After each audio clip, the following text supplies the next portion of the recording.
Hi, நான் உங்கள் லக்ஷ்மி அக்கா வந்திருக்கேன். இன்றைக்கி பாருங்கள், தரப்பசலையோட கீரை எடுத்திருக்கேன். இது வந்து துவையல் பண்ண போகிறேன்.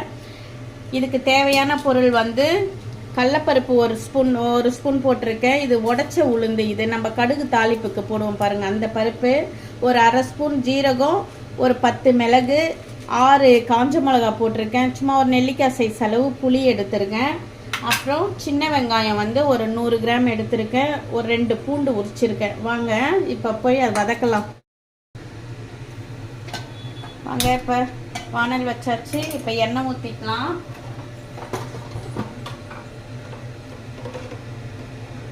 ஒரு ஸ்பூன் எண்ணெய் விட்டுக்கலாம்.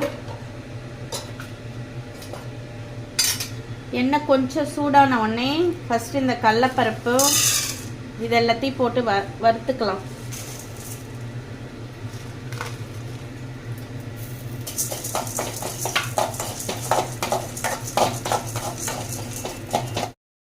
இங்கே பாருங்கள், இப்போ வந்து கொஞ்சம் ஓரளவுக்கு இது வறுபட்டுருச்சு. இதிலே நம்ம காஞ்ச மிளகாவையும் இந்த புளியையும் போட்டு ஒரு வதக்கிக்கலாம். சிம்மில் வச்சுக்கோங்க.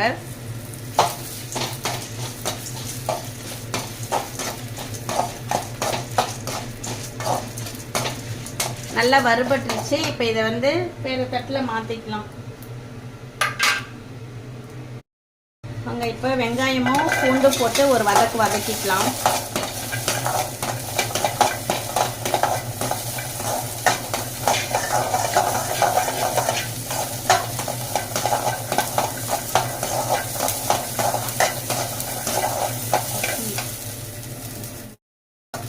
பூண்டும் வெங்காயமும் நல்லா வதங்கிடுச்சு. இப்போ இதை வந்து மாற்றிக்கலாம் பாத்திரத்தில்.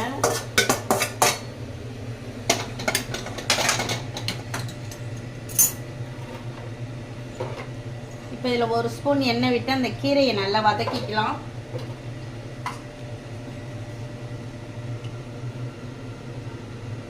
இந்த கீரை அவ்வளோ சீக்கிரம் கிடைக்காது.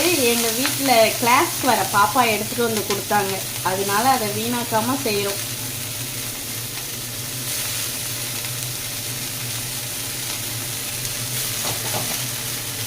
இதெல்லாம் நாங்கள் கீரைக்காரம்மா கிட்ட சொல்லி விட்டாதான், அதுக்கே அவங்க வந்து இதெல்லாம் கிடைக்காது அப்படி இப்படி சொல்லுவாங்க.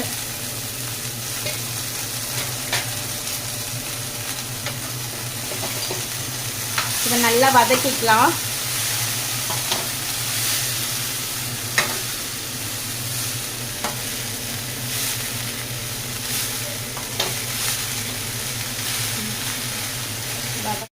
பாருங்க, இப்போ நல்லா வதங்கிடுச்சு. இதில் வந்து நம்ம இப்போ தேவைக்கேற்ப உப்பு போட்டுக்கலாம்.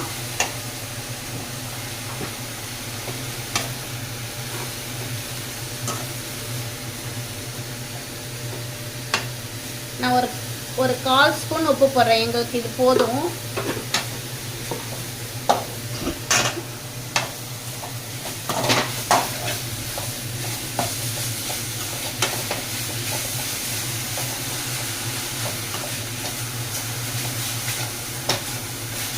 இப்போ இது ஆறட்டும். அதுக்குள்ளே நம்ம போயிட்டு ஃபஸ்ட்டு வறுத்து வச்சோம் பார்த்தீங்களா, அதெல்லாம் மிக்சியில் போட்டு பொடி பண்ணலாம்.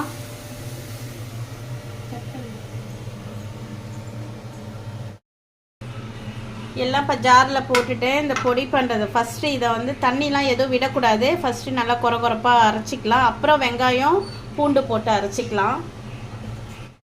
இங்கே பாருங்கள், இது நல்லா பவுட்ரு மாதிரி ஆயிடுச்சு. இப்போ வந்து இது கூட வந்து நம்ம வந்து வெங்காயமும் பூண்டையும் சேர்த்துக்கலாம். இது ஒரு ஓட்டிட்டு அப்புறம் அதில் கீரையை போட்டுக்கலாம். பாருங்கள், இந்த கீரைக்குள்ளே இருந்தே நமக்கு தண்ணி வரும். அதனால் வந்து இங்கே பாருங்கள், இதில் வந்து எல்லாம் போட்டு இப்போ எல்லாமே அரைச்சி வச்சுருக்கேன். இதில் நம்ம இப்போ கீரையை போட்டு அரைச்சிக்கலாம்.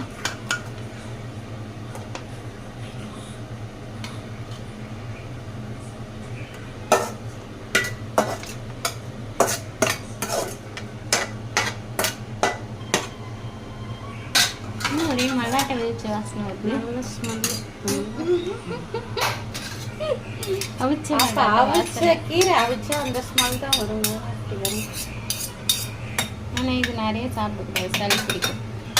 அப்படி இல்லை, ஹீட்டுக்கெல்லாம் இதுதான் கரெக்டாக வரும். இப்போ இதை அரைச்சிக்கலாம். நம்ம நாங்கள் இப்போ தாளிச்சிக்கலாம்.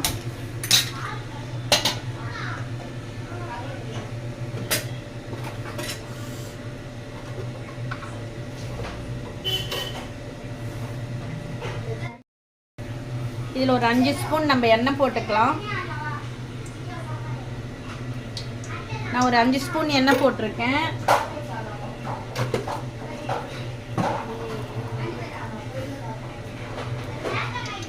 கொஞ்சம் எண்ணெய் சூடானோடனே கடுகு போட்டு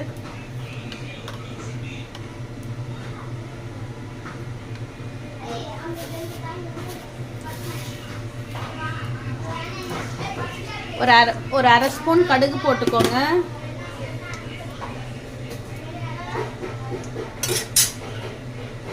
கடுகு பொரிஞ்சதும் இந்த கருவேப்பிலை கொஞ்சம் போட்டுக்கலாம்.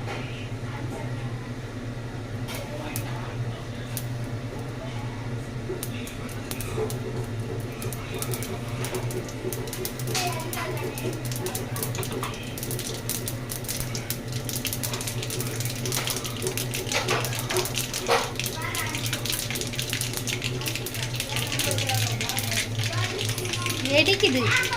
இந்த கடுகு வெடிக்கும்னா சீக்கிரம் சாப்பிட்டு கருவேப்பிலை போட்டுக்கலாம். கடிக்க விட்டு வீடியோ எடுக்க. இப்போ நம்ம இதில் போட்டுக்கலாம்.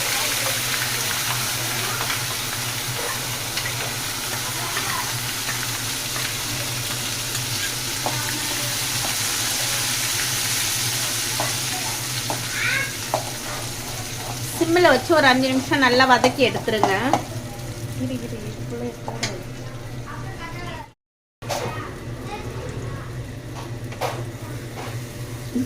என்ன பண்ற நீ? இது அவ்வளோதான். இங்கே பாருங்க, எண்ணெய் தனியாக லைட்டாக மேலே வருது பார்த்தீங்களா சைடில், அது மாதிரி இந்த பதத்தில் அப்படியே நிறுத்திக்கோங்க. அவ்வளோதான். இப்போ அல்வா மாதிரி இருக்கு. அவ்வளோதான். இப்போ சூடாக சாதம் வடித்து அதில் போட்டு சாப்பிட வேண்டியது தான். இங்கே பாருங்கள், இதுக்கு சைடிஷ் வந்து நான் இன்னைக்கு வந்து மீன் வறுக்க போகிறேன். அதான் வீடியோ முடிஞ்சது.